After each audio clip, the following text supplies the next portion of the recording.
Robin Sharma ji. Radhe Radhe. Radhe Radhe महाराज जी।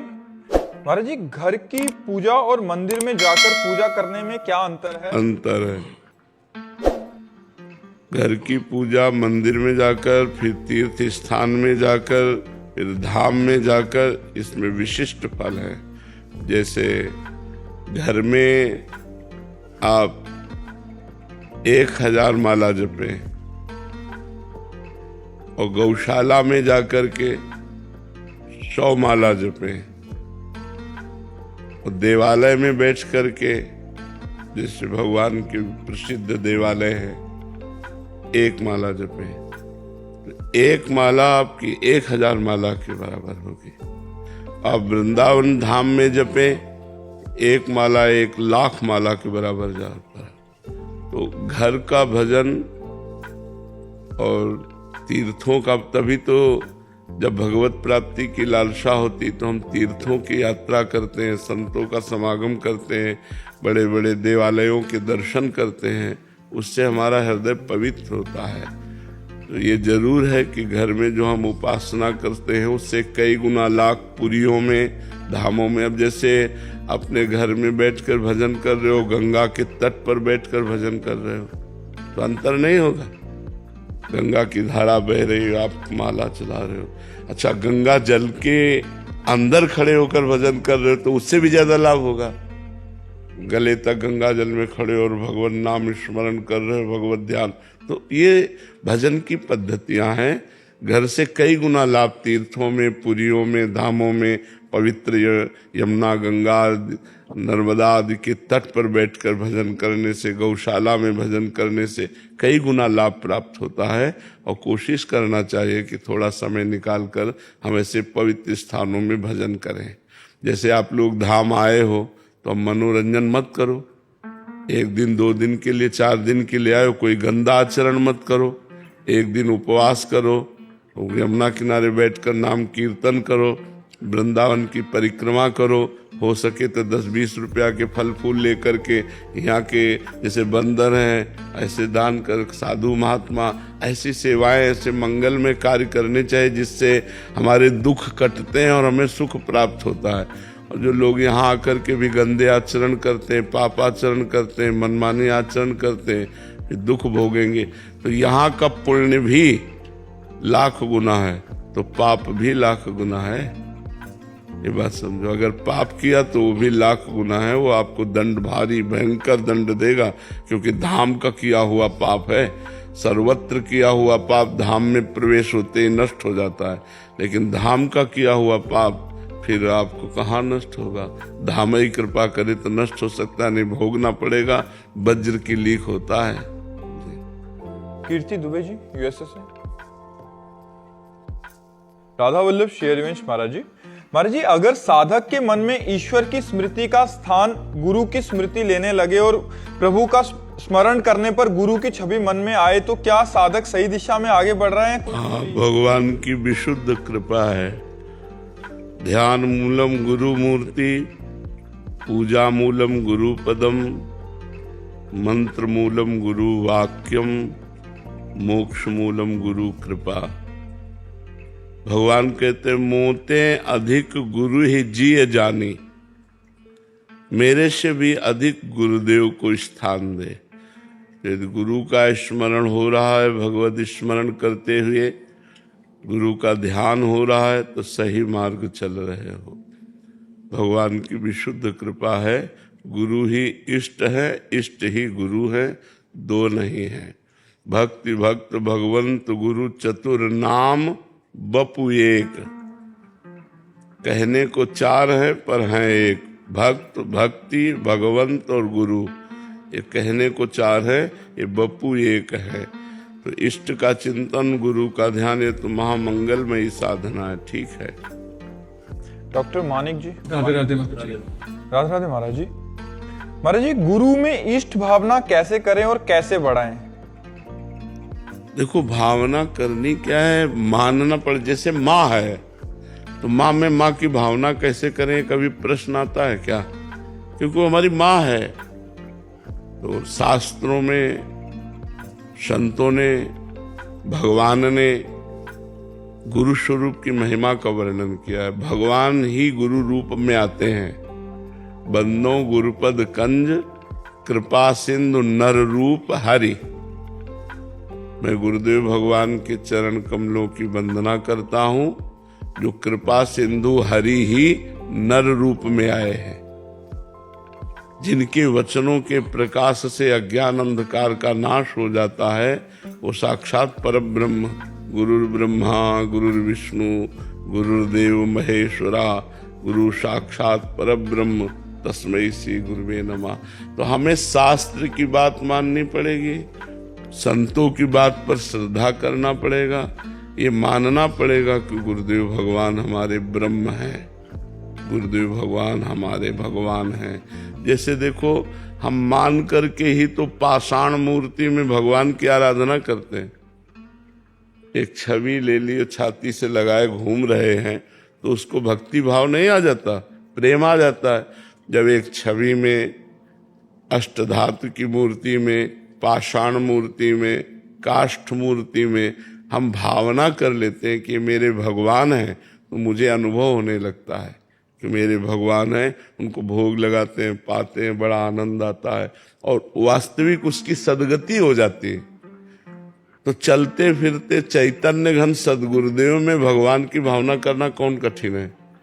अपने सनातन धर्मावलंबी तो पाषाण में भगवान की भावना कर लेते हैं। तो चलते फिरते मनुष्याकार में यदि हम भगवान की भावना करें तो कौन सी कठिन बात है।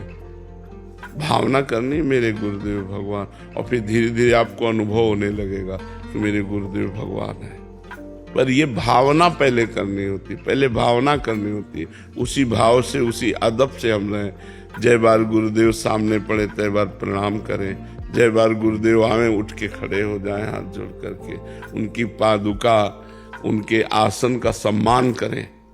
वो जिस आसन पर बैठते हैं उसे भगवत भाव से, उनकी पादुका का सम्मान, उनके द्वारा दिए हुए नाम मंत्र का जप, तब भावना आएगी कि गुरुदेव ही प्रभु है, प्रभु ही गुरुदेव है। और जिसको ऐसी भावना आ गई वो तो निर्विघ्न भगवान की प्राप्ति कर लेता है।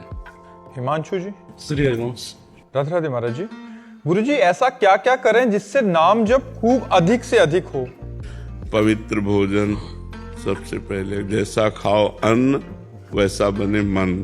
तो यदि हमें भजनानंदी मन बनाना है तो हमें भोजन सही पाना होगा। जिसका भोजन नीरस उसका भजन सरस, और जिसका भोजन सरस उसका भजन नीरस। ये पक्की बात समझ लो। भोजन रूखा सूखा खाए के ठंडा पानी पिए।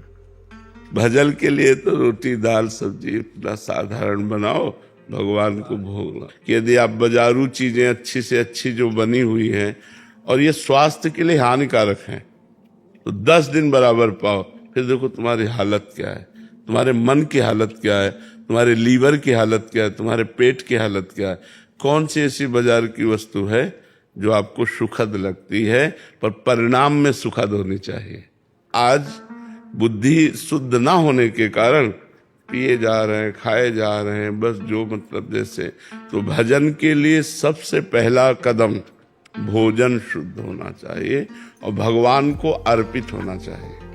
जो भोजन हम पाएं पहले अपने लाड़िले ठाकुर को भोग लगाकर, मान लो भोग रखा, पर्दा कर दिया और भावना कर रहे हैं बैठे हुए कि हमारे प्रिया प्रीतम भोग आरोग रहे हैं और पद गायन कर रहे हैं। चतुरासी जी के 2-4 पद सुनाए, 10-15 मिनट हुए, आचमन कराया और भोग उसारा और जय जयकार करके उसी भोग को पाया। तो वो भजन बढ़ाएगा, वो स्वास्थ्यवर्धक, वो भगवान की प्रसन्नता, प्रसादे सर्व दुखानाम हानि रस्योपजायते।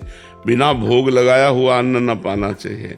मान लो ऐसी जगह जहाँ ठाकुर जी नहीं विराजमान प्रगट में, तो 1 मिनट धैर्य पूर्वक आंख मूंदो और भगवान का ध्यान करते कि हे प्रभु आप भोग आरोगिए और जो आपकी थाली में है वो अर्पित करके फिर पाए। देखो, जितना आप पवित्र रहेंगे उतना ही पवित्रता आपकी बुद्धि में रहेगी। अब खड़े खड़े लघु शंका करोगे, सब छिट्टी पड़ी, सब अपवित्र हो, शौचालय गए वही कपड़ा वही, तो फिर भजन नहीं। भजन के लिए थोड़ी पवित्रता की आवश्यकता है। वस्त्र पवित्र, भोजन पवित्र, पेय पदार्थ पवित्र, हमारे आचरण पवित्र। भजन करने वाले को गलत आचरणों से बचना चाहिए। और खास बात है कि हमें किसी की निंदा नहीं करनी। अगर भजन करने वाला दूसरों में दोष दर्शन करता है और उसकी निंदा करता है तो बहुत जल्दी वो गिर जाएगा, पतित हो जाएगा। जो निंदा करता है वही दोष उसमें आ जाएगा। भजन करने से बहुत हमारे अंदर सद्गुण प्रकट होते हैं, पर साइड में एक और दोष भी रहता है, अहंकार। अगर वो संभल ना पाया तो फिर गड़बड़ हो जाता है। फिर लगता है कि ये सब क्या है, अहंकार किया, दूसरे में दोष दर्शन किया तो आपकी भक्ति छीन हो जाएगी। हमारा भोजन पवित्र, हमारा पेय पदार्थ पवित्र, हमारा आचरण पवित्र, हमारा विचार पवित्र। किसी के प्रति दोष दर्शन न हो, किसी की निंदा ना करें, किसी की निंदा ना सुने, गंदे दृश्य ना देखें मोबाइल में, तो भजन बढ़ता चला जाएगा। शास्त्र स्वाध्याय करें, कुछ देर नाम कीर्तन करें, नाम जप करें, मंत्र जप करें, ठाकुर सेवा करें, सत्संग सुने, परोपकार करें। इससे परमार्थ पुष्ट हो जाएगा। समझ में? सूरज कुमार जी झारखंड से। राधे राधे महाराज जी। महाराज जी, भगवान जिस जगह अवतार लेते हैं वो जगह धाम या तीर्थ बन जाती है, वैसे ही क्या महापुरुषों का जिस जगह जन्म होता है वो जगह धाम बन जाता है, और क्या हमें वहां जाना चाहिए? हाँ, धाम के समान ही पवित्र माना गया है। नाम प्रसंग कहे तो उपदेश, जहाँ या धर्म धन्य सो देश, धन्य सो कुल जे जन्म भयो, धन्य सु तात धन्य सो माय, संतत सकल सुनो चित लाए, श्री हरिवंश प्रताप जस। भगवान का नाम जपक जहाँ पैदा होता है वो प्रांत, वो देश धन्य हो जाता है, वो कुल धन्य हो जाता है, वो माता पिता धन्य हो जाते हैं। तो आचार्य कोटि के जो महापुरुष जन्मते हैं उनका तो धाम माने ही जाता है जन्म स्थान, लेकिन जो भगवत प्रेमी महात्मा जन्मते हैं तो उनका भी जन्म स्थान पवित्र माना जाता है, परम पूजनीय माना जाता है कि हाँ, ये इस गांव में ये अमुक महापुरुष। जब चैतन्य महाप्रभु पूज्य श्री ईश्वरपुरी जी के गांव में पहुंचे तो लोट लगा रहे थे जमीन में ऐसे खूब, और वह कह रहे थे कि इस गांव के कुत्ते की भी चरण रज हमारे लिए पूजनीय, क्योंकि इस गांव में हमारे गुरु जी का जन्म हुआ। ईश्वरपुरी जी का जन्म स्थान, तो इस गांव में हमारे गुरु जी का जन्म हुआ। तो जिन गांवों में, जिन प्रांतों में महापुरुष भगवत प्राप्त जन्मते हैं वो धन्य तो है ही, पवित्र तो है ही, पर भगवान के भक्त और भगवान अभेद हैं, इस भाव से उनका भी जन्म स्थान परम पवित्र, पूजनीय, दर्शनीय, वंदनीय हो जाता है। किसका प्रश्न था? हाँ जी। और जाना तो चाहिए, जानना चाहिए कि हमारे अमुक संत की जन्मस्थली है, तो प्रणाम ऐसा मानते हैं। ऐसा भाव अपने भाव का विषय है। भाव न माने तो हे, भाव है तो यहाँ भी है, नहीं तो भाव ना हो तो यहाँ भी क्या है। यहाँ भी अपराध करके लोग चले जाते हैं, गलत बातें, गलत खान पान, गलत चेष्टा करके चले जाते हैं। महाराज जी, तपस्थली अलग होती है जन्मस्थली? हाँ हाँ। तपस्थली का क्या भेद है? हाँ, तपस्थली जन्मस्थली से भी पवित्र है, क्योंकि जहां उन्होंने तपस्या करके भगवान को, तो वहां परमाणु होते हैं उनकी तपस्थली के, उनके भजन के। तो जन्मस्थली से भी पवित्र तपोस्थली होती है, और फिर समाधि स्थली होती है महापुरुषों का, वो भी वंदनीय है। महापुरुषों के तो जो कपड़ा छू जाए तो वो भी वंदनीय हो जाता है, पूजनीय हो जाता है, प्रसादी वस्त्र माना जाता है। तो उनकी जन्मस्थली भी पावन, उससे श्रेष्ठ तपस्थली पावन, और फिर समाधि स्थली जहाँ वो विराजमान होते हैं अंतिम लीला, तो वो भी वंदनीय और पूजनीय भगवान के समान ही होती है। मुरलीधर जी। श्री हरिवंश महाराज जी। महाराज जी, असफलता को भगवान की कृपा के रूप में कैसे देखें? सफल होते तो अभिमान आ जाता, भगवान ने अभिमान से बचा लिया।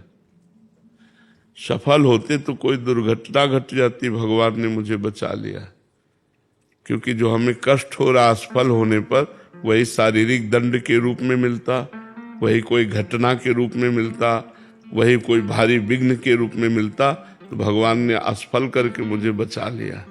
ऐसी भावना करना चाहिए कि मैं अज्ञानता के कारण जान नहीं पाता, दुख होता है, सफलता में सुख होता है, असफलता में दुख होता है, तो असफलता जनित दुख देकर कोई बहुत बड़े दुख से मुझे बचा लिया भगवान ने। ऐसी भावना करनी चाहिए कि जैसे हमारा मान लो अंगुली टूट गई, तो हमारी गर्दन कटनी थी, अंगुली टूटकर भगवान ने बचा लिया। और ये पक्की बात है, पक्की बात है। नहीं तो जहाँ भगवान है, तो भगवान का सुमिरन है, वहाँ असफलता कैसी, वहाँ तो सफलता ही सफलता है।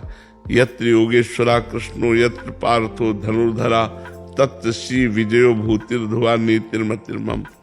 बोले दृढ़मति की बात कहता हूँ कि जहाँ भगवान श्री कृष्ण जैसे महापुरुष अर्जुन जैसे, वहाँ विजय ही विजय होगी, असफलता होगी नहीं। तो असफलता अगर हुई तो हमारे अहंकार का मर्दन और कोई बहुत बड़े दुख से बचाकर असफलता रूपी दुख देकर मेरे प्रभु ने कृपा की। आगे प्रयास करें क्या? हाँ, प्रयास करना चाहिए, फिर प्रयास करना चाहिए। असफलता हमें विजय की तरफ बढ़ाती है। हमको निराश नहीं होना चाहिए, हमें देखना चाहिए कि मैं किस कारण से असफल हो गया और पुनः प्रयास करना चाहिए, प्रयासरत रहना चाहिए। प्रयास नहीं, कर्मण्येवाधिकार अस्ति मा फलेषु कदाचन। कर्म से हमें अधिकार है, फल पर नहीं। फल में असफल हुए तो क्या हुए, फिर करेंगे, आगे भगवान सफलता देंगे। इस बार भगवान ने ऐसी कृपा की, आगे और कृपा कर। वो कब तक करें महाराज जी? जब तक सफलता न मिल जाए। मनुष्य जीवन मिला है, जब तक हम अपने उद्देश्य में सफल न हो जाए तब तक निराश नहीं होना चाहिए। एक संत कई बार माया में भ्रष्ट हो गए थे, तो पूजा करने के लिए जंगल में गए, तो एक पेड़ के नीचे बैठे थे। ऐसे पेड़ पर दृष्टि गई तो एक चींटा चढ़ रहा था, गिर गया। फिर उसने चढ़ा, फिर गिर गया, फिर चढ़ा, फिर गिर गया, फिर चढ़ा, निकल गया। अरे उन्होंने सोचा जब एक चींटे ने इतनी बार प्रयास किया और अपनी चढ़ाई चढ़ गई, मैं क्या क्यों करूं, मैं पुनः साधना करता हूं, और निकल गए माया से। तो हमें असफलता सफलता की तरफ ले जाती है। हमें निराशा नहीं आनी चाहिए, हमें पुनः प्रयास करना चाहिए, और सफलता तो हमें हासिल होगी, क्योंकि हम भगवान से जुड़े हैं, हम भगवान के अंश हैं, हम प्रयासरत हैं। तो सफलता उसी को मिलती जो प्रयासरत रहता है। बार बार थोड़ी हारा जाता है, एक दो बार हारा जाता है, फिर जीत जाया जाता है। आदित्य प्रताप सिंह जी अलीगढ़ से। राधे राधे महाराज जी। महाराज जी, मंत्र जप करते समय जब मन बहुत ज्यादा भटके तो कैसे रोकें उस मन को? जाने दो, कहां भाग के जाएगा, छोड़ दो। जब हम बहुत उपाय करके देखें कि मन हमारा नहीं रुक रहा, तो उसको रोकने का एक नया उपाय आपको बताए हम। छोड़ दो, राधा राधा, जा तू जा, देखते तू क्या कर लेगा। मेरी बिना स्वीकृति के तू कुछ नहीं कर पाएगा, जा। राधा राधा राधा राधा, वो राधा में लगेगा आके। क्योंकि जैसे जल जहाज का पक्षी उड़े तो उड़ान भर ले, कितना भरेगा, उसका जो विश्राम स्थल है वो जल जहाज ही है। ऐसे ही मन कितना भी भाग ले, उसका विश्राम स्थल हमारा हृदय ही है। हमारे बिना दस्तखत के वो कुछ नहीं कर सकता, ये पक्की बात। तो आप दस्तखत मत कीजिए, वो भाग रहा है बहुत चंचल, और जा जा जा, राधा राधा राधा राधा राधा राधा, देखते कैसे भाग के जाएगा। जिह्वा से राधा राधा राधा राधा राधा राधा, अपने आप शांत हो जाएगा। दूसरा उपाय, जहां मन भाग के जाएगा वो कोई व्यक्ति होगा, वस्तु होगा, स्थान होगा, उस जगह भगवान को देखने की चेष्टा करो। इस व्यक्ति के रूप में भी तो भगवान है, इस वस्तु के रूप में भी भगवान है, इस स्थान के रूप में भी भगवान है। जहां तू भाग के आया है, हो गया भजन। मन को शांत करने के कई उपाय रखे जाते हैं। एक तो जहां से मन हट कर के भागे, बार बार वहीं लक्ष्य पे लगाना, नाम जप में लगाना। दूसरा, जहां मन जा रहा है वहां भगवत दर्शन करना। तीसरा, मन को छोड़ दे, तू जा, देखते हैं तो हमारे बिना क्या कर सकता है, राधा राधा राधा राधा राधा राधा। चौथा, ये मन पूर्व संस्कार के वशीभूत है। अब नया संस्कार हम भजन का डाल रहे हैं, इसको बर्दाश्त नहीं हो रहा, लेकिन इसको मानना पड़ेगा, अभ्यास के द्वारा आ जाएगा। हम बार बार ऐसा विचार करते, धैर्य करते, सोई मन नाम में लग जाता है। मन की एक बड़ी सुंदर बात है कि आप जान लो कि भाग गया, सोई आ जाएगा, इसको बुलाना नहीं पड़ता। जान लीजिए कि ये मन भगा, सोई तुरंत तो आ जाएगा, राधा राधा कर ले, 2-4 बार फिर करेगा, फिर भाग जाएगा। तो ऐसे धीरे धीरे उसको अभ्यास में लाएं और समय बढ़ाएं तो मन फिर हमारा प्रभु में लगने लगता है। पूजा मिश्रा जी दिल्ली से। राधे राधे महाराज जी। महाराज जी, शास्त्र कहता है कि भगवान भाव के भूखे हैं, लेकिन अगर हृदय पत्थर जैसा हो गया हो और कोई भाव ना जगता हो, एक पत्थर हृदय साधक कैसे राधा रानी के प्रेम को प्राप्त हो सकता है? हो सकता है। आंच लगे तो मोम पत्थर जैसी दिखाई जरूर देती है, लेकिन वो पिघल जाती है आंच लगने पर। हमारा हृदय पत्थर नहीं, पत्थर जैसा कह सकते हैं। जैसे मोम को पत्थर जैसा कहते हैं, पर वो पत्थर नहीं होती है, आंच लगती पिघल जाती है। ऐसे हमारा हृदय जिस दिन प्रेम की आंच लगी तो पिघला पिघला घूमेगा, देख लेना। बड़े बड़े क्रूर कर्मा निर्दयी हृदयों में जब प्रेम का उदय हुआ तो उनको महापुरुष बना दिया, उनको महापुरुष बना दिया। इसलिए हम कैसे भी हैं, प्रभु के हैं, और खूब प्रभु का नाम जप करें। नाम से ही प्रेम प्रकट होता है। फिर आप देख लीजिए कि प्रेम हृदय की दशा क्या कर देता है। सबके चरणों में गिरने का मन होता है, सबके चरण, सबसे आशीर्वाद मांगने का मन होता है कि सब लोग आशीर्वाद दें कि हमें प्रिया प्रीतम सेवा में रख ले, हमारा निरंतर भजन बने, किसी से अपराध न बने, सबके प्रति नमन। हृदय इतना द्रवित हो जाता है, सबको भगवान का स्वरूप मान के प्रणाम करने लगता है। कोई गाली दे दे तो मुस्कुरा के चल देता है, कोई अपमान कर दे तो धैर्य पूर्वक सह जाता है। ये सब बातें नाम जप में आ जाएंगी। आप नाम जप कीजिए, निश्चित लाडली लाल का प्रेम नाम में जो छुपा हुआ है वो आपके हृदय को द्रवित कर देगा। प्रकाश जी दिल्ली से। राधे राधे महाराज जी। महाराज जी, मैं बाहर से बहुत सौम्य और धार्मिक दिखता हूँ, लेकिन मेरे भीतर अभी भी ईर्ष्या, क्रोध और घृणा के विचार चलते हैं। क्या मैं एक पाखंडी साधक हूँ? इस दोहरे व्यक्तित्व नहीं, ऐसा नहीं है। दोहरा व्यक्तित्व तब मानते हैं जब हम बराबर अपने दोषों को न पहचान करके उनको बनाए रखने की चेष्टा करते हैं। आप एक साधक है, निरीक्षण कर रहे हैं आप कि मैं बाहर बड़ा सौम्य और अच्छा व्यवहार करता हूँ, अंदर हमारे अंदर राग द्वेष है, मलिनता है। ये बहुत अच्छी बात है कि आप स्वीकार करते हैं कि आपके हृदय में राग द्वेष है, मलिनता है। अब आप साधन में लगिए। जैसे हमारा मन है कि गंदी चीज खाएं, लेकिन ना खा नहीं रहे, तो पहला कदम तो हम जीत गए ना कि हम खा नहीं रहे। दूसरा कदम जो उसके खाने की चाहत है उसको मिटा देते हैं। तो पहला कदम तो आप जीत गए कि राग द्वेष के अनुसार वर्ताव नहीं करते, वर्ताव सौम्य करते हैं, अच्छा करते हैं, पर अंदर राग द्वेष है। अब उसको मिटाने के लिए साधना कीजिए, नाम जप कीजिए, शास्त्र स्वाध्याय कीजिए, संतों का सत्संग कीजिए और भगवत धामों की यात्रा कीजिए। इससे जैसे ही हृदय पवित्र होगा सो ज्ञान स्फुरित होता है, उसी ज्ञान से राग द्वेष नष्ट हो जाता है। नाम जप कीजिए, भगवत साधन कीजिए। ये कोई पाखंड नहीं है, ये बहुत अच्छी बात है, क्योंकि आप अपने दोषों को जानते हैं, आप अपने दोषों को स्वीकार कर रहे हैं, इसलिए पाखंड नहीं। दोषों को छुपाकर बनावटी नाटक करते हुए उस जीवन व्यतीत करना ये पाखंड है। लेकिन साधक देख रहा है कि मैं दोषी हूँ, मेरे अंदर ये दोष हैं और मेरा व्यवहार सही है, दोष अंदर है, ये प्रथम सीढ़ी है। द्वितीय सीढ़ी में अंदर के दोष भी नष्ट हो जाएंगे, चिंता नहीं करनी। प्रांजल जी असम से। राधे राधे महाराज जी। महाराज जी, धाम में आकर समझ आया कि सात्विक भोजन से भजन में बहुत सहायता मिलती है और मन में बुरे विचार भी कम होते हैं। महाराज जी, हम देश सेवा में रहते हैं, कई बार ऐसा भोजन बर्तनों में बना होता है, अभक्ष ना पाने पे भी महाराज जी ऐसे में हम अपने भजन को देखो, हाँ, हम समस्त जो राष्ट्र सेवा में सैनिक हैं, जो भी धार्मिक प्रवृत्ति से भगवत भाव से चलना चाहते हैं, उन सबसे प्रार्थना करते हैं कि आप जब रिटायर हो जाएं तब इन पवित्रताओं पर ध्यान दें। लेकिन जब तक आप तैनात हैं तब तक सबसे बड़ी पवित्रता आपकी है राष्ट्रीय सेवा। क्या मिला है, कैसा मिला है, कहां बना होगा, ये सब छोड़ो। तुम सरकारी आदमी हो, तुम राष्ट्र सैनिक हो, पूरा देश तुम्हें नमस्कार करता है क्योंकि तुम्हारे बाजुओं के बल से हम सुरक्षित हैं। संपूर्ण भारतवासी नमस्कार करते हैं, आदर करते हैं सैनिकों का। तो आपकी सबसे बड़ी पवित्रता है राष्ट्र प्रियता, राष्ट्र सेवा।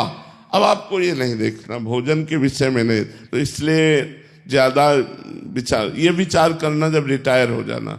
अभी तो आपको जो मिले खाओ, राधा राधा रटो, और जैसा जहां भारतीय सेवा में अपने को समर्पण करना वैसे समर्पित करते रहो। यही सबसे बड़ी तुम्हारा कर्तव्य यही है। महाराज जी, मन की शुद्धता कैसे होगी? आपने लिखा है कि अगर भोजन ऐसा रहेगा तो मन शुद्ध हो जाएगा। राष्ट्र सेवा, समाज सेवा हम कह तो रहे। मान लो हम जितने भजन करने वाले हैं, हम तभी भजन कर पा रहे हैं, सुरक्षित हैं, जब ये वहां खड़े हैं छाती ताने हुए। अगर ये बॉर्डर पे ना हो और आतंक का प्रवेश हो जाए तो हम लोगों का नाश हो जाए, हम लोग भजन ही ना कर पाए, हम लोग अशांत हो जाए, हमारा पूरा देश अशांत हो जाए, तो हमारे भजन का हिस्सा इनको मिलता है। समस्त देश के सत्कर्म करने वालों का हिस्सा इनको मिलता है, क्योंकि ये पूरे देश की रक्षा के लिए खड़े हैं। ये बहुत छोटा मोटा विधान नहीं, इनका बहुत ये सम्माननीय है, बहुत प्रशंसनीय है। जो वास्तविक हृदय से राष्ट्र सेवा में अपने प्राणों को बलिदान करते हैं, वो एक संत के समान ही गति प्राप्त करते हैं। जो ऐसे शरीर छोड़ता है तो राष्ट्रीय सेवक होने पर युद्ध में तो स्वर्ग जाता है, अगर राधा राधा कहते हुए शरीर छोड़ा तो भगवत प्राप्ति हो जाती है। इनके लिए राष्ट्र सेवा ही पवित्रता है, इसी से मन पवित्र रहेगा। और जो जैसा जो मिले राधा राधा बोलो और उसे पाओ और राष्ट्र सेवा में लगो। जितना समय मिले नाम जप करो, बस यही सबसे बड़ी आराधना है। और जब रिटायर हो जाओ तो पूरे नियमों को धारण कर लो। हवलदार MK सिंह जी, दिल्ली से। राधे राधे महाराज जी। महाराज जी, आप कह रहे हैं कि आप एक फौजी हैं, देश की सेवा में रहते हैं, और महाराज जी भक्ति और जितना भजन बन पाता है वो करते हैं, बट कह रहे हैं कि परिवार में जो कष्ट आता है या कोई बीमार हो जाता है तो महाराज जी हम इतना अच्छे से अपना वो कर रहे हैं, तो ये उनको ऐसे शारीरिक कष्ट क्यों आ रहे हैं? हाँ, इसको एक चीज ध्यान देनी पड़ेगी, बड़े विवेक की जरूरत है कि आज जो आप सत्कर्म कर रहे हैं, राष्ट्र सेवा कर रहे हैं, ये आज आपका नवीन कर्म है। लेकिन आप जब पैदा भी नहीं हुए थे, इस शरीर की रचना की गई थी, तो उस समय आपके पाप और पुण्यों के अनुसार सुख और दुख रख दिया गया था। चाहे पत्नी हो, चाहे पुत्र हो या पुत्री हो, या आप हो या और परिवार के सदस्य हो या जन समुदाय हो, शरीर रचना के पहले हमारे पूरे जीवन भर के सुख दुख लिख गए हैं। इतनी अवस्था में हाथ टूटेगा, इतने में ये पैर टूटेगा, इतने में ये होगा, इतने में ये होगा, ये सब लिखा हुआ है। अब जो नया कर्म कर रहे हो तो उस रचे हुए प्रारब्ध को यदि मिटाना चाहे संकल्प के द्वारा तो मिटा सकता है, और उसके लिए बड़ा तप होना चाहिए, और इसे प्रारब्ध प्राय भोगना ही पड़ता है। क्रियमाण है, जो अभी कर्म कर रहे हो इसका फल आगे मिलेगा। जो पीछे हमारे द्वारा कर्म, जैसे भीष्म जी महाराज बाल ब्रह्मचारी हस्तिनापुर चक्रवर्ती सम्राट के सिंहासन की रक्षा में अपने प्राणों को समर्पित करने वाले परम पवित्र भगवान श्री कृष्ण के भक्त महाभागवतों में जिनकी गणना है 6 महीना बाणों की सैया पर, तो उन्होंने भगवान से प्रश्न किया था, प्रभु इस जन्म में तो हमने कोई पाप किया नहीं। ऐसा बड़े परम पवित्र भीष्म जी, परम उनका स्मरण करना ही पवित्रता का स्वरूप है। प्रभु ऐसा क्या कि 6 महीना बाणों की सैया? प्रभु मैं कई जन्मों तक देख रहा हूं, स्मृति मेरी है, मैंने ऐसा कोई पाप नहीं किया, ये क्यों? तब भगवान ने कहा 100 जन्म के ऊपर देखो, तुम एक राजा थे और एक सर्प को धनुष की नोक से उठाकर बबूल के पेड़ पर डाल दिया और वो कांटों पर तड़प तड़प करके मरा था। उसी का फल तुम्हें मिला है इतना बड़ा कि तुम अर्जुन के बाणों की सैया में 6 महीने से पड़े हो। अब तुम्हारे शरीर शांत होने का समय आ रहा है। तो अवश्य में भोक्तव्यम कृतम कर्म शुभाशुभम। जैसे आज हम भगवान के भजन में हैं, लेकिन कल हमसे कोई पाप हुआ तो आज हमारी दोनों किडनी फेल हो गई, डायलिसिस होता है, बड़ा कष्ट में जीवन रहता है किडनी फेलियर का। तो अब हम बचपन से बाबा जी हैं भगवान के मार्ग में, तो प्रश्न हो सकता है कि नहीं हो सकता कि जो बचपन से तपस्या कर रहा है, साधन भजन कर रहा है, तीर्थ याटन कर रहा है, भगवान नाम जप कर रहा है, उसकी किडनी फेल। हमें इसलिए प्रश्न नहीं उठा कि हम इस विषय को जानते हैं, इस रहस्य को जानते हैं कि जो हम आज कर रहे हैं इससे हमें भगवान की प्राप्ति होगी। जो कल किया उसे मैं बड़े आनंद से भोग रहा हूं, उसको भोग लेता हूं। देखो, जब हमारा चित्त भगवान से जुड़ा होता है तो बड़ा आनंद रहता है। वर्तमान का भजन भविष्य में लाभ देगा, इतना ही नहीं, वर्तमान में ही वो सहने की सामर्थ्य देता है, वो आनंद देता है, मन प्रसन्न रहता है, हर समय हम खुश रहते हैं, हर समय आनंदित रहते हैं। क्यों? मेरे प्रभु। अगर प्रभु से न जुड़ा हो तो दुर्गति हो जाए। तो वर्तमान का भजन भविष्य में लाभ देगा, वर्तमान में तुम्हें दुख सहने के लिए विवेक देगा, लेकिन दुख वर्तमान की क्रिया का नहीं है। दुख जो हमने भूत में कर्म किए उसका फल आ रहा है। तो इसलिए हमें धैर्यपूर्वक सहना चाहिए और भगवान नाम जप करना चाहिए। सत्कर्म को कभी इस बात से छोड़ नहीं देना चाहिए कि इनका कोई फल नहीं मिल रहा, क्योंकि मेरा परिवार दुखी, समस्या पे समस्या आती जा रही और मैं धर्म करता हूं फिर भी। तो वो धर्म जब फलीभूत होगा तो आनंद की बाढ़ आ जाएगी, लेकिन पूर्व का कर्म फलीभूत हो रहा है, वो हमें कदम कदम पर असफलता, दुख, विपत्ति, संकट, शोक दे रहा है। इसलिए संघर्ष में जीवन होता है मनुष्य का। सहो और आगे बढ़ो और धर्म से कभी विचलित मत हो। राधिका जी महाराष्ट्र से। राधे राधे महाराज जी।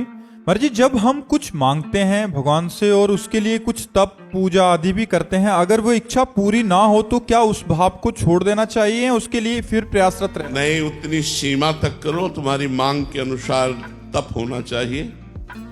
जैसे मांग आपकी मेरा ये कार्य हो जाए तो उसकी तुलना में आपका तप होना चाहिए, तब कामना पूर्ण होगी। पहले तो कामना पूर्ण होने के पहले तो आपका तप आपके पाप को नष्ट करेगा, फिर आपका और तप हो तब आपकी कामना पूर्ण होगी। क्योंकि कामना पूर्ण होने में सुख होता है और सुख में बाधा पहुंचाने वाला पाप कर्म होता है। तो जब हम साधना करते तो पहले पाप कर्म नष्ट होता है, इसलिए आपको उसका फल दिखाई नहीं दे रहा कि मुझे कोई सुख शांति नहीं मिल रही, कोई लाभ नहीं मिल रहा है, क्योंकि वो आपके पूर्व पापों को नष्ट कर रहा है। और जो ही पापों को नष्ट कर पाएगा तभी, एक हम आपको उदाहरण बताते हैं, विद्यारण्य सरस्वती नाम के एक महान सन्यासी हुए हैं, बहुत बड़े विद्वान, गरीब ब्राह्मण कुल में जन्म हुआ था। तो इनको पता चला माता गायत्री की आराधना से सारी कामनाएं पूर्ण हो जाती हैं।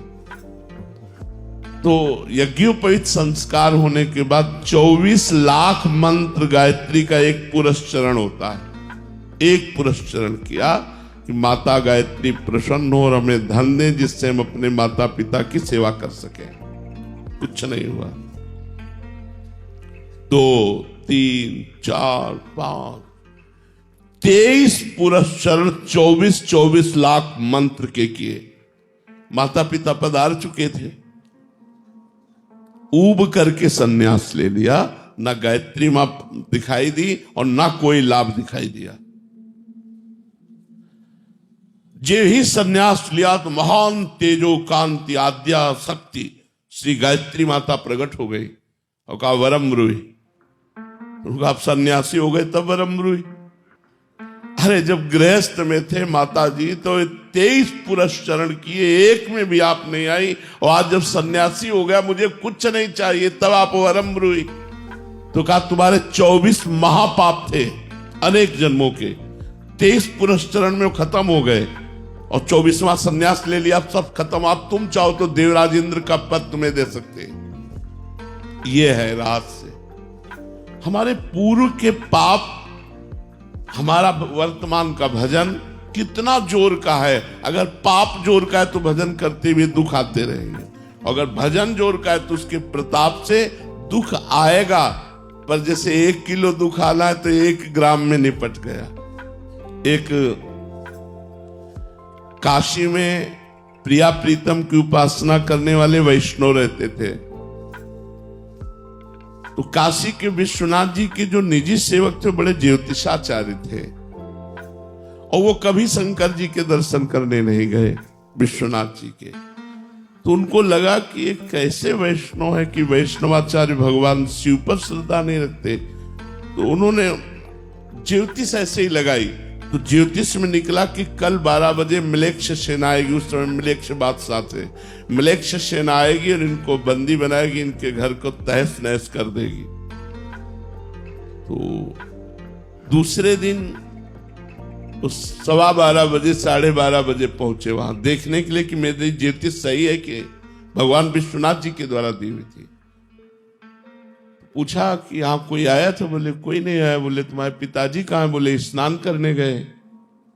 बोले इस समय स्नान करने? बोले पता नहीं, अब स्नान करके आए। उन्होंने कहा भगत जी आज मेरी ज्योतिष झूठी हो गई।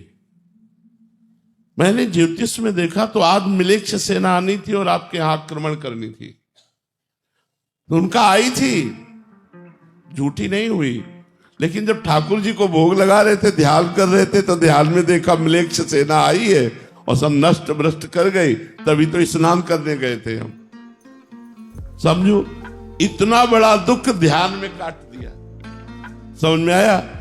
प्रभु की आराधना ने इतना बड़ा दुख संकट वो ध्यान में काट दिया, स्वप्न में काट दे। जरा सा ठोकर लगी, बहुत बड़ा पाप नष्ट कर दिया। कोई बहुत बड़ा दंड मिलना था, अंगुली टूट गई, चोट लग गई। अब हम ये सोचे कि हम वृंदावन जा रहे हैं, हमारा अंगुली टूट गई, हमारे चोट लग गई, बहुत बड़ा कोई पाप नष्ट हुआ। हम पॉजिटिव सोचे, हमारे ऊपर भगवान की कृपा है। हमारी कामना और हमारे पाप ये दोनों बढ़ते चले जा रहे हैं। कामना पूर्ति होना ना होना खास बात नहीं है। धर्म से चलना, निरंतर भजन करना, दुख सुख को सहना और परमात्मा प्राप्ति करना, ये खास बात है। श्री राधा वल्लभ लाल की जय। निखिल चौहान जी, हरिवंश। राधे राधे महाराज जी। महाराज जी, विश्व शांति के लिए हम क्या कर सकते हैं? हृदय को शांत कर लो, यही विश्व है। अगर हमारा लाल चश्मा हो तो सब लाल दिखाई देगा, हरा चश्मा हो तो हरा दिखाई देगा। अगर हमारा हृदय अशांत है तो हमें विश्व अशांत दिखाई देगा। हमारा हृदय शांत है तो विश्व शांताकार में दिखाई देगा, शांत। हमारे हृदय में राम तो राममय जगत, हमारे हृदय में काम तो काममय जगत, हमारे हृदय में श्याम तो श्याममय जगत। हमारी भावना क्या है? विश्व भगवान का स्वरूप है। विश्व रूप में भगवान विराजमान है। उनकी शांति क्या? शांति तो मेरी होनी है। मैं अपने मन को शांत कर लूं, बुद्धि को शांत कर लूं, बुद्धि को पवित्र कर लूं तो मेरा दर्शन पवित्र हो जाएगा। वासुदेवा सर्वमित सामात्मा सुदुर्लभा, सब जगह मेरे भगवान है। ये मुझे देखना है, विश्व को नहीं। ये मुझे देखना है कि विश्व रूप में भगवान ही है। आपका हृदय शांत तो ऐसा लग रहा है सबका शांत। तो अगर मेरा हृदय शांत तो पूरा संसार शांत नजर आएगा, और मेरा हृदय अशांत अगर हृदय अशांत है तो गंगा किनारे भी अशांत रहेगा, मंदिर में भी अशांत रहेगा। हृदय शांत है तो सब जगह शांति चाहे जा। तो हमको विश्व शांति कहाँ की करनी है? यहाँ की, हृदय की करनी। हमारा हृदय भगवदाकार में हो जाए, हमारा हृदय भगवान में स्थित हो जाए तो मुझे सर्वत्र भगवान दिखाई देंगे। शांति ही शांति है। और जब तक भगवान नहीं दिखाई देंगे तो फिर अशांति है। फिर कहीं मार काट हो रही, कहीं बेविचार हो रहा, कहीं ब्याह हो रहा, कहीं जन्म हो रहा, कहीं मरण हो रहा। क्या क्या घटनाएं घट रही विश्व में नहीं हो रही? बड़ी दर्दनाक, बड़ी भयावह, बड़ी सुखद, बड़ी दुखद। ये शांत नहीं हो सकता। बड़े बड़े अवतार हुए, अब विश्व शांत हुआ? शांत हमारा हृदय होना, विश्व को नहीं शांत होना। हमारा हृदय शांत है तो विश्व शांति हो गई। मैं आनंदित हूं तो सारा संसार आनंदित है। मैं दुखी हूं तो सब संसार दुखी नजर आएगा। मैं राम में तो जगत राम में, श्याम में तो श्याम में। यहाँ सुधरना है, चश्मा ठीक होना है, ये सब भगवान के स्वरूप। तो चश्मा महाराज जी ठीक कैसे होगा? साधना, गुरु चरणों का आश्रय लेकर जब हम साधना करते हैं तो हमारी दृष्टि बदल जाती है। देखो, हमारी दृष्टि स्त्री पुरुष वाली है, और एक महात्मा जब भजन करता तो ब्रह्म दृष्टि हो जाती है। सर्वम खलमिदम ब्रह्म, ब्रह्म दृष्टि हो गई, राममयी दृष्टि हो गई। तो वो साधना से होती है। गुरु चरणों का आश्रय लेकर शास्त्र स्वाध्याय करना, गुरु मंत्र जपना, परोपकार करना, ठाकुर सेवा करना, भगवान की लीला कथाएं सुनना, सत्संग सुनना, इसी से हमारे अंदर ज्ञानार्जन होता है। इसी से हम अध्यात्म की ऊंचाई पर चढ़ पाते हैं। तो हमारा हृदय शांत तो विश्व शांत, हमारा हृदय अशांत तो विश्व शांत है। महाराज जी, इस चश्मे को ठीक कराने की दुकान कहाँ है?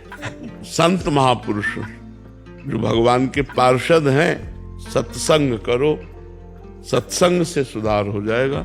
यदि सच्चे संतों का संग हो तो बहुत जल्दी भगवान की कृपा प्राप्त होती, बहुत जल्दी परमार्थ दिखाई देने लगता है।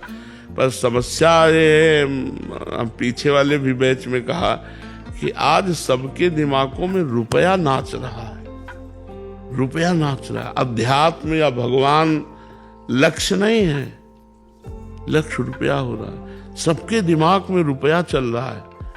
जब दिमाग में रुपया चल रहा है तो भगवान की प्राप्ति की बात कहाँ आएगी? आप सोच के देखो, इतने लोग बैठे, अपने इतने लोग बैठे, इतने लोगों के दिमाग में क्या चल रहा है? वही भोग, वही रुपया, वही परिवार, वही रिश्ते नाते। कहीं भगवान तो नहीं चल रहे ना कि अब जीवन का लक्ष्य भगवान है, अब मुझे भगवत प्राप्ति करनी। ये तभी चलेगा जब सत्संग सुनोगे। अगर रोज साधु संग करो तो देखो आपकी उन्नति हो जाएगी, आपका परमार्थ पुष्ट हो जाएगा। सत्संग अगर हमें मिल जाए तो हमारे जीवन का परिवर्तन हो जाए, पर सही सत्संग मिल जाए। अगर सही सत्संग नहीं तो बदलाव नहीं हो सकता आपका, आप में बदलाव नहीं होगा। बदलाव होगा जब प्रवचन करने वाला बदला हुआ है। तो अगर प्रवचन करने वाला अध्यात्मवान है, ये वेश अध्यात्म थोड़ी है। अध्यात्म तो हृदय का विषय होता है, वेश अध्यात्म नहीं है। अंदर विषय वासना, मान, प्रतिष्ठा, रुपया, पैसा तो पाखंड ही तो है, वही उसी को पाखंडी कहते हैं। तो अंदर अध्यात्म हो, वो जब हम बोलेंगे तो आपके ऊपर प्रभाव पड़ेगा, गंभीरता आएगी।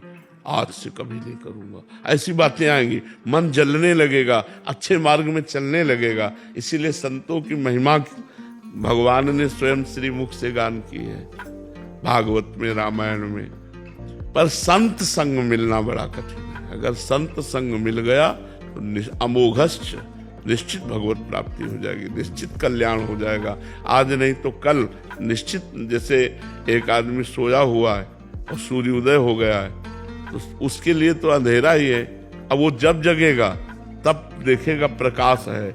ऐसे संत कृपा हो चुकी, पर कुछ पाप जब उसके नष्ट होंगे भजन से, तब वो मानेगा कि हमारे ऊपर पहले ही कृपा क्या हुई थी, जीवन का हमारा बदलाव कहाँ से शुरू हुआ था, तब उसको अनुभव में और कृपा मनाकर आगे बढ़ेगा। सोम शिखर जी, उड़ीसा से। राधे राधे, जय जगन्नाथ। राधे राधे महाराज जी। महाराज जी, पहले युगों में भक्तों को भी एवं कंस जैसे असुरों को भी बाहरी दिव्य आकाशवाणी होती थी, परंतु कलयुग में हम वर्षों से राधा राधा जप रहे हैं, कोई बाहरी दिव्य आकाशवाणी महाराज जी होने रही। यहाँ युग धर्म का प्रभाव है, नहीं आपकी बात हम मानते हैं, युग धर्म का प्रभाव होता है। कलयुग में बड़ी मलिनता है। आप राक्षसों के चरित्र पढ़ के देखिए, 10-10 हजार वर्ष, 50-50 हजार वर्ष तपस्या करते थे। ऐसे थोड़ी वो संसार को हिला दिए। और तब हिरण्यकश्यप ने इतनी तपस्या की कि शरीर ही नहीं रह गया था, हड्डी हड्डी। तो ब्रह्मा जी ने जब कमंडल में जल डाला तब उसका शरीर फिर पुनः प्रकट हुआ। तभी तो त्रिभुवनपति पूरे त्रिभुवन को हिला दिया, कोई जोड़ नहीं था। ऐसे वरदान मांगे कि केवल सिर्फ भगवान ही मार सकते थे, दूसरा कोई उपाय नहीं। भगवान ने फिर नरसिंह रूप रख करके। तो पहले क्या था कि बड़ा पवित्र वातावरण था, तो राक्षस भी पवित्रता से तपस्या करते थे। और अब तो देखो अधिकतर संध्या नहीं करते, बंधन नहीं करते, शराब पीना और यहाँ तक कि मांस खाना, ये सब बातें आ रही समाज में कि नहीं आ रही। बड़ा समय विचित्र है। कुछ ऐसे जन हैं अभी जो अपने आप को बचाए हुए हैं। कलयुग का एक प्रवाह, पहले युगों का क्या प्रवाह कि राक्षस भी तपस्या करते थे, एक कलयुग का प्रवाह जो तपस्वी कुलों में उत्पन्न हुए वो भी राक्षसी आचरण करने लगे, गलत आचरण। तो युग धर्म का प्रभाव तो पड़ता ही है। तो आकाशवाणी तो दिव्य होती है ना, जब तक दिव्य नहीं होगा तब तक वो दिव्य वाणी को सुन नहीं सकता। दिव्य नेत्र नहीं होंगे तो दिव्य दर्शन नहीं हो सकते। देखो आज जो बड़े बड़े योगियों में भी नहीं है वो राक्षसों में होता था। बहुत रूप धारण कर लेना, मतलब 1000 रूप धारण कर लिए तो 1000 रावण दिखाई दे रहे। भगवान राम के सामने माया चलाई उसने। दूर की बात सुन लेना, ध्यानस्थ होकर के बात जान लेना, बड़ी बड़ी तपस्याएं, बड़े बड़े योग साधन, युग धर्म का प्रभाव कि दैत्य लोग भी करते थे। और आज सुनते हो क्या कि किसी को भ्रष्ट करने के लिए अप्सरा आई तो हिया मानुषिक माया से ही नहीं बच पाते तो आसुरी माया या दैवी माया की तो बात जाने दो। तो कलयुग है बच्चा, यहाँ तो यही भ्रष्ट हो जाते हैं तो देव अप्सरा का है। तो बहुत सी बातें हैं जो युग धर्म में ढक जाती हैं। जैसे जो पवित्र वृक्ष हैं, जो पवित्र फल देने वाले, रसमय फल देने वाले स्वाभाविक वृक्ष हैं, वो अंतर्ध्यान होते जा रहे हैं। देखो एक एक गाड़ी आम, बड़े बड़े वृक्ष होते, वो वृक्ष ही गायब हो गए। और वो नकली चले, इतने इतने हैं, इतने इतने बड़े आम लगे हुए हैं। और पहले बड़े बड़े वृक्ष, छोटे छोटे आम। तो युग धर्म का प्रभाव देखो बढ़ता चला जाए। हमने गंगा जी का भरपेट जल पी करके गुजारा किया है। यमुना जी का जल जब वृंदावन आए थे तो कमंडल से भरकर पीते थे। अब आज आप आचमन करने में सकुचाओगे। युग धर्म का प्रभाव देखो, हमारी पवित्र नदियां जिनका जल पी करके हम गुजारा करते थे, आज हम आचमन नहीं कर सकते। तो ये युग धर्म का प्रभाव देखो कि पहले जैसे वृंदावन में आज के मान लो 25, 26, 30 वर्ष पहले जगह जगह प्याऊ लगे हुए थे, लोग श्रद्धा से पानी पिलाते थे। अच्छा, कुआं हैंडपैप व्यवस्था थी। अब आज आप वृंदावन में परिक्रमा लगाए, अगर प्यास लगी तो 20 रुपया की एक बोतल लीजिए, प्यास बुझाइए, आपको पानी। बहुत बड़ा परिवर्तन युग धर्म का होता चला जा रहा है। अच्छा, अभी तो 5-6 हजार वर्ष हुए हैं और 4,32,000 वर्ष कलयुग की आयु है। देखो, पिता से पुत्र और पुत्री सुरक्षित रहते हैं। कलयुग का कुछ प्रभाव ऐसा आ गया है कि पिता के द्वारा ही अपने बच्चों का शोषण होने लगा। पिता के द्वारा ही अपने बच्चों का शोषण। युग धर्म का प्रभाव देखो। नहीं, माता पिता से ज्यादा सुरक्षित बच्चे कहां रह सकते हैं। अभी ज्यादा नहीं है, ये अदा कदा, लेकिन जब भयंकर कलयुग आएगा तो ज्यादा हो जाएगा। फिर यदा कदा नहीं रहे। लिखा है, पहले से लिखा है, कलिकाल विहाल किए मनुजा, नहीं मानत को अनुजा तनुजा। अनुजा माने बहन, तनुजा माने बेटी। बहन बेटी का भेद नहीं रह जाएगा, पशुता। ऐसा समय आएगा। तो युग तो बहुत मलिनता फैलाने वाला है। इसमें अगर भगवान का नाम जप किया जाए और भगवान का नाम कीर्तन किया जाए, भगवान की कथा सुनी जाए तो पवित्रता बनी रह सकती, नहीं तो बहुत मलिन है, बहुत मलिन है। महाराज जी, कभी कभी मन में ये आता है खुद से कि ये गलत कर रहा हूँ या ये सही कर रहा हूँ मैं, तो क्या यही चीज जो मन में अपने आप आ रही है, यही आकाशवाणी है आज के? नहीं, आकाशवाणी ऐसे तो ये तो मनवाणी है। ये आकाशवाणी थोड़ी, आकाशवाणी दिव्य होती है और आकाशवाणी जो होती है वो विशिष्ट और परम सत्य होती है। जैसे कंस के लिए आकाशवाणी हुई, देवकी का 8वां पुत्र तेरा काल बनेगा। बाल पकड़कर उसी समय मारना चाह, क्या मार पाया? क्या एक एक पुत्र मारता गया, क्या उसको 8वें को मार पाया? क्या? तो आकाशवाणी जो होती है वो बहुत शुद्ध और सत्य और परम गंभीर वाणी होती है। तो ये अब आकाशवाणी सुनने के लिए हमारे अंदर दिव्यता होनी चाहिए ना, तो वो दिव्यता तो ऐसी है ही नहीं। जैसे ब्रह्मा जी समाधिस्थ हुए तब आकाशवाणी हुई कि इस समय इस बार मैं संपूर्ण अपने अंशों के साथ अवतार धारण कर रहा हूं, जाओ तुम निर्विघ्न हो जाओ, पृथ्वी से कह दो वो भय रहित हो जाए, मैं स्वयं अवतार धारण कर रहा हूं। भगवान की वाणी आकाशवाणी हुई, ब्रह्मा जी ने सुना, सबको बताया कि आप धैर्य धारण करो, भगवान का अवतार होने वाला है, श्री कृष्ण अवतार। तो भगवान की जो आकाशवाणी कई तरह की होती है, एक देववाणी, एक ऋषि वाणी, एक विधाता की वाणी और एक ब्रह्मवाणी, भगवत वाणी। अलग अलग आकाशवाणी का स्तर है। अब जैसे देववाणी को तो सुन लिया कंस ने, देववाणी ही थी, विधान के अनुसार वो वाणी हो रही थी, लेकिन भगवत वाणी नहीं सुन पाएगा। भगवत वाणी जब ब्रह्मा जी को सुनना हुआ तो समाधिस्थ हुए, सबको नहीं सुनाई दी। वो जब समाधि में पहुंचे तब सीधे ब्रह्मवाणी सुनाई दी, मैं अवतार लेने जा रहा हूं, तो अवतार भगवान ने लिया। तो ये युग धर्म, इसका एक बहुत बड़ा गुण है कलयुग में, जो 10-10 हजार वर्ष पहले तपस्या करने पर लाभ मिलता था, 24 घंटे तपस्या करने पर लाभ मिल जाएगा। अगर दोषों की खान है तो गुण की भी खान है, क्योंकि इस हम लोगों का जन्म से लेकर के आयु 80-100 तक है, वहां तो पता चला 20,000 60,000 वर्ष तक तपस्या किए। तो अपने तो 60,000 वर्ष में ले जाने कितने बार जन्म मर लेंगे। तो ये कलयुग में विशेषता है कि 24 घंटे तप करने पर जो लाभ मिलता है वो 10,000 वर्ष अन्य युगों में तप करने पर लाभ मिलता था। पर इसमें 24 घंटे क्या 24 मिनट ठीक रहना मुश्किल है। मन बार बार गंदा चिंतन, गंदी बातें, गंदा व्यवहार, छल कपट, यही सब चल रहा है। झूठ तो बिल्कुल सबकी जबान पे आ चुका है। देखो कलयुग का प्रभाव पहले युगों में था कि सत्य के लिए प्राण दे देते थे, प्राण जाए पर वचन न जाए। अगर वचन दे दिया तुमसे तो अपने प्राण भले चले जाए, लेकिन वचन, और यहाँ सत्य का बोलने का महत्व ही नहीं रह गया। झूठ तो मतलब हमें लगता है कि कुछ ही % ऐसे होंगे जो थोड़ा बोलने में सत्य का प्रयोग करते हैं, झूठ से बचते हैं। नहीं, लगभग झूठ तो चल पड़ा है, नहीं चल पड़ा है झूठ तो बिल्कुल, मतलब लगभग चल पड़ा है। हेलो कहाँ हो, हम मिलना चाहते हैं। इस समय तो आगरे में है, अब इस समय तो नहीं, बगल वाली गली में खड़े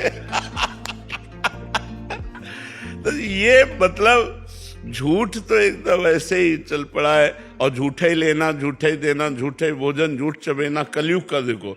और सत्य नहीं असत्य संपातक पुंजा, झूठ के बराबर पाप नहीं, झूठ बराबर पाप नहीं, साच बराबर तप। और जाके हृदय साच ताकि हृदय आप। तो भगवान सत्य पर, तो अब देखो कहाँ सत्य बोलना रह गया। अब ये तो पता ही नहीं चलता कि आदमी बोल रहा है, सही बोल रहा है कि गलत बोल रहा है।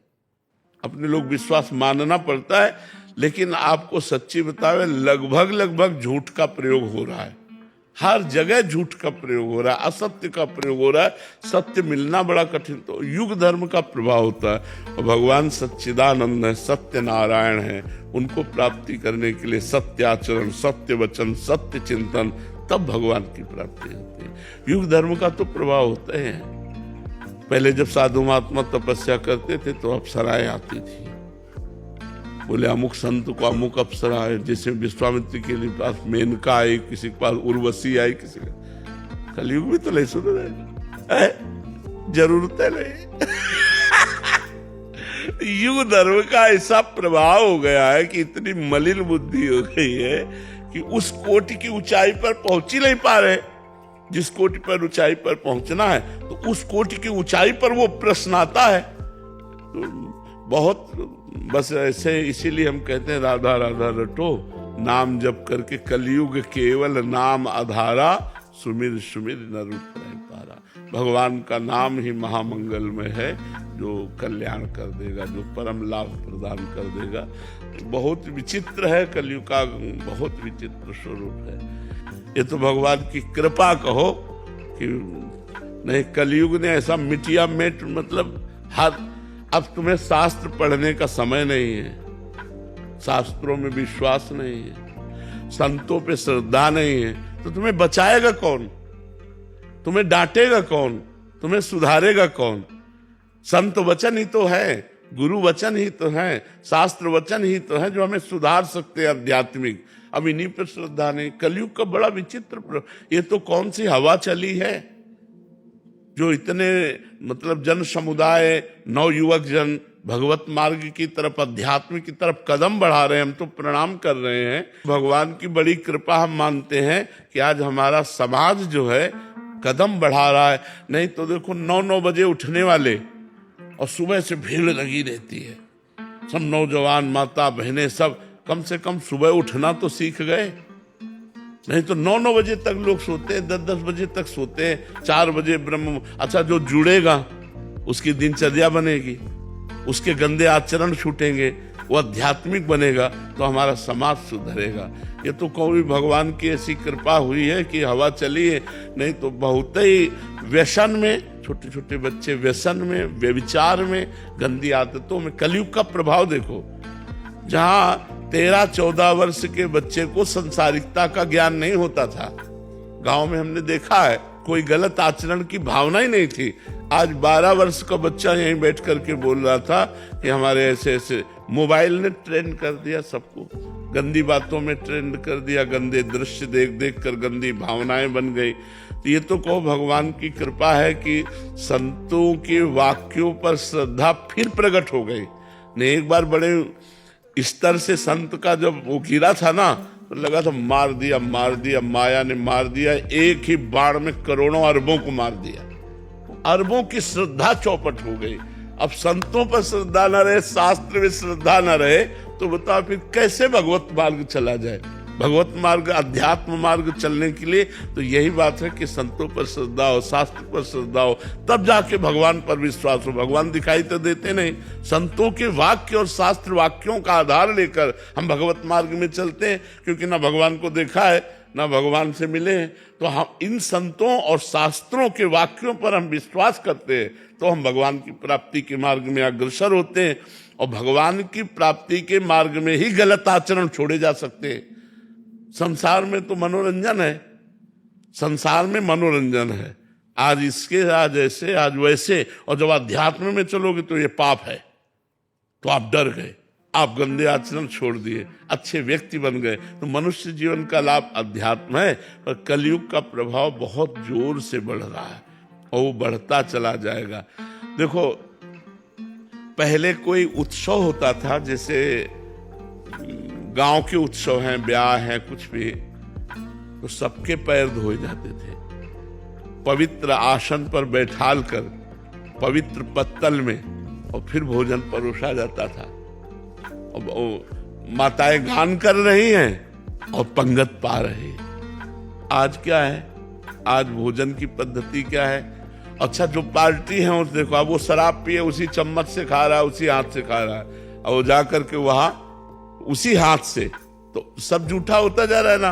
बुद्धि अपवित्र। देखो कलयुग का प्रभाव, कैसे पवित्रता से भोजन लिपे पुते स्वच्छ जगह पर पवाया जाता था, हाथ पैर धुलवा करके और सब तिलक लगा कर, कितनी आज पवित्रता कहाँ रह गई?